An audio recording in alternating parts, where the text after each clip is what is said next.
السلام عليكم ورحمة الله وبركاته. بسم الله الرحمن الرحيم، وبه نستعين، والصلاة والسلام على سيدنا محمد وعلى آله وصحبه وسلم. معكم عبد الله محمد من قناتكم حياة الريف المصري. والنهاردة عاملين فيديو بعنوان دراسة جدوى، أو فيديو عن دراسة الجدوى بتاعت مشروع تربية الأرانب كلها كاملة يا جماعة، بالنسبة للمصاريف اللي انت بتصرفها على الأرنب، وبالنسبة للي هيطلع لك بعد كده كل شهر بالنسبة أو كل دورة بالنسبة للأرانب. لو عايز نحسبها لك بالشهر هنحسبها، ولو عايز نحسبها لك بالدورة هنحسبها. عامة هي الدورة بتبقى 70 يوم، فأنت ممكن تقسم اللي هيطلع من الدورة في كل يعني مثلا عندك الأم دي طلعت المبلغ كذا في 70 يوم أو في 75 يوم، هتقسم طبعا الشهر زي ما كلنا عارفين 30 يوم، فهتقسم ال 70 المبلغ اللي هيطلع على عدد الايام اللي عندك، وهيطلع ناتج الربح عندك بالايام هتضربه في 30 يوم. هتبدا ان انت تشوف الربح بتاعك كل شهر من مشروع تربيه الارانب. هنشوف طبعا دلوقتي ازاي ان احنا بنعمل دراسه الجدوى على الوضع اللي احنا عليه النهارده، عشان طبعا من غلاء الاعلاف ومن غلاء الكيلو برضو بتاع الارنب، او غلاء سعر الارنب. فهنشوف الدراسه النهارده هتبقى مجديه ان احنا نشتغل او نربي ارانب ولا لا. الدراسه دي يا جماعه بالنسبه للناس اللي هي فاهمه، وبالنسبه للناس اللي هي فاهمه في الارنب وجاريه عن الارنب وشايفه عن الارنب، وهتبدا ان هي تشتغل في الارنب. مش اي واحد هيجي يشتغل كده هيبدا ان هو يشتغل، لان انا طبعا ما بقولكش اشتغل ازاي او اعمل ازاي، لا انا بديك دراسه جدوى المشروع كانك انت راجل شغال، وهتبدا ايه اللي هيطلع لك من المشروع لو انت شغال صح. فمش هنقول طبعا بالنسبه للناس يا جماعه اللي هي بتشكك في دراسات الجدوى وبتشكك في الربحيه بتاعت الارانب، دول ناس بيخشوا المشروع مبقاش عنده اي خبره، فبالتالي ما بيلاقيش الربح او ما بيشتغلش زي ما مفروض ان هو يشتغل، فبالتالي مش هيلاقي ربح او مش هيلاقي الكلام اللي احنا بنقوله ده. قبل ما نبدا الفيديو يا جماعه اعملوا لايك للفيديو، واللي لسه مش مشترك في القناه يشترك ويفعل الجرس عشان يوصله كل جديد.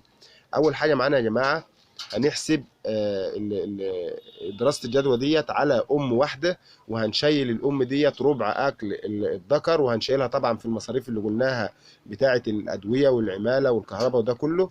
وهنبدا ان احنا كل واحد عايز يعمل كميه معينه من الارانب يضرب في العدد اللي عنده.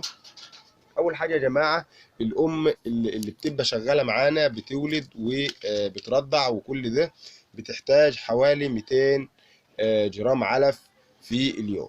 هنضرب ال 200 جرام علف اكل الام ده هم في 70 يوم، 200 جرام علف في 70 يوم هنضرب في 75 يوم كمان، لربما طبعا هي تاكل زياده ولا حاجه، ففي 5 ايام عندك هيبقوا في مثلا ممكن تاكل 110 جرام او 120 جرام، وفي امهات طبعا بتاكل عفوا 210 او 220، وفي امهات طبعا بتاكل اقل من 200، بتاكل 150 و180.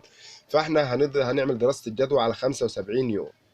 200 جرام علف في 75 يوم هيساوي 15 كيلو علف في ال 70 يوم اللي هم الاكل بتاع الامهات. وهنضرب 150 جرام اللي هم اكل الذكر معانا، عايزين نطلع ربع اكل الذكر، فهنضرب 150 جرام في 75 يوم هيدينا 11 كيلو. هنقول 12 كيلو عشان نقدر ناخد ربعهم، يبقى ربعهم 4. هنزود 4 على 15 كيلو هيدينا 19 كيلو علف. ال 19 كيلو علف ده هم يا جماعه هنركنهم على جنب، وهنيجي للانتاج بتاع الارنبه عشان نحسب كميه العلف بتاعته، عشان نقدر نضيفهم على كميه العلف ديت، ونقدر نطلع التكلفه بتاعتنا كلها ونشوف هي قد ايه. الارنبه يا جماعه بتولد في متوسط، الارنبه بتولد 7 ارانب، احنا هنضرب في 7 ارانب، لان في طبعا في ارنبه بتولد اكتر من كده وفي ارنبه بتولد اقل من كده. فاحنا لما نمشي المزرعه كلها عندنا بيبقى عندنا متوسط 8 و9 ارانب، بس احنا هنضرب في 7 اقل حاجه. يعني بسم الله ما شاء الله نشوف ارنبه زي ديت معاها زي حوالي 9 ارانب هم ولا 10 ارانب. فطبعا بنلاقي ارنبه زي ديت برضه هي معاها حوالي 7 ولا 8 ارانب همت او 9 برضه. فطبعا بنلاقي المزرعه كلها عندنا ما بتقلش عن 7 ارانب. طبعا 7 ارانب يا جماعه، الارنب بياكل 4 كيلو في الدوره بتاعته، من اول ما بيبدا ياكل مع امه لحد ما بنبيعه عمر 70 يوم او عمر 75 يوم. بيبدا ان هو في دوره حياته دي كلها بيبقى كل 4 كيلو علف بالظبط. هنضرب ال 4 كيلو علف دول يا جماعه في 7، هنضرب عندنا 4 كيلو في 7 هيدينا عندنا 4 كيلو في 7 هيدينا 28 كيلو علف. ال 28 كيلو علف ده همت هنبدأ إن إحنا نزودهم على 19 كيلو علف اللي هم بتوع الأمهات، الأم وربع الذكر وربع أكل الذكر عفوا. هيبدأ يدينا عندنا 47 كيلو علف. ال 47 كيلو علف ده هم عايزين نضربهم في تمن العلف في السوق دلوقتي. عندنا متوسط تمن العلف في السوق بيبدأ من، ممكن عندنا تلاقي علف من 12 جنيه وطالع، احنا هنضرب في 13 ونص.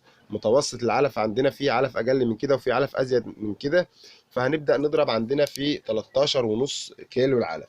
هنضرب يا جماعة 47 في 13 ونص، هيبدأ يدينا 635 جنيه مصاريف الدورة عندنا كاملة بتاعة الأم بالإنتاج بتاعها بربع الذكر، بربع أكل الذكر بتاعها 635 جنيه مصاريف الأكل فقط. هنبدأ إن إحنا طبعا نضيف على 630 جرام ده مصاريف تانية، بس مش هنضيفها دلوقتي لما نحسب الإنتاج بتاعنا، وبعدين نضيفها من الربح اللي هيفضل للآخر. طبعا الانتاج يا جماعه قلنا 7 ارانب في الفتره ديت اللي هم 75 يوم بيدينا الارنب حوالي 2 كيلو. في ارانب بتبقى ازيد من كده وفي ارانب بتبقى اقل من كده. لو وزننا مجموع السبع ارانب هيدينا 14 كيلو. ارنب هيبقى ازيد شويه، ارنب هيبقى اقل شويه، وممكن يدينا اقل من كده، فاحنا بنقول على المتوسط. يعني في ممكن تدينا اكتر من كده بكتير. فطبعا هنحسب على 14 كيلو، 7 ارانب في 2 ب 14 كيلو. هنضرب الارنب النهارده يا جماعه اقل كيلو ارنب ب 75 جنيه، فهنضرب في 75 هيدينا 1050. ال 1050 ده همت هننزل منهم طبعا 635 جنيه اللي هم المصاريف بتاعه الاكل بتاعه الام وبتاعه الارانب الصغيره اللي هي التسمين والفطام وربع اكل الذكر. هيدينا طبعا 415. لما ننزل من ال 1050 635 هيدينا 415 جنيه. ال 415 جنيه ده هم يا جماعه هننزل منهم حوالي 50 جنيه او 65 جنيه. هنقول مثلا هننزل منهم 65 جنيه للمصاريف اللي احنا قلناها، للادويه وللعماله وللكهرباء والحاجات دي كلها يا جماعه. 65 جنيه لما تيجي تحسب عندك مثلا عنبر فيه 50 ام او فيه 60 ام هيديك، او فيه 100 ام هيديك مبلغ كبير هتقدر ان انت تغطي بيه مصاريف الكهرباء ومصاريف العماله والمصاريف دي كلها. وهيتبقى عندك 350 جنيه هامش ربح او ربح من الارنبه الواحده في الدوره اللي هي شهرين ونص او شهرين وشويه. فطبعا ال 350 جنيه دول لما تيجي تقسمهم هتلاقي مثلا الدوره عندك هتلاقي طالع من ورا كل ارنبه في الشهر حوالي 140 جنيه او 130 جنيه او ممكن يوصل ل 150 جنيه. انت وشطارتك او انت والشغل بتاعك. طبعا هتضرب الكلام ده يا جماعه، اللي عاوز يعمل 50 ام هيضرب في 50، اللي عاوز يعمل 100 ام هيضرب في 100، اللي عاوز يعمل 10 امهات هيضرب في 10. طبعا يا جماعه انا قلت حساب الام الواحده عشان ما حدش يتلخبط ياما. واللي عنده اي كميه من الارانب عاوز يعملها، يعني اللي عاوز يعمل 10 امهات هيدور على دراسه جدول 10، واللي عايز يعمل 5 هيدور على دراسه جدول 5. فطبعا انا عملت دراسه جدوى على ام واحده، بحيث كل اللي عايز يعمل كميه من الارانب او مشروع من الارانب يضرب في العدد اللي هو عايزه. حسبت لك كل حاجه بالنسبه للمصاريف بتاعه الاكل وبتاعه الشرب، حتى المصاريف بتاعه الذكر، حتى الاكل بتاع الفطام وكل حاجه. ونزلنا طبعا 65 جنيه قلنا في الدوره من كل ام للادويه والعماله والكهرباء والميه والحاجات ديت.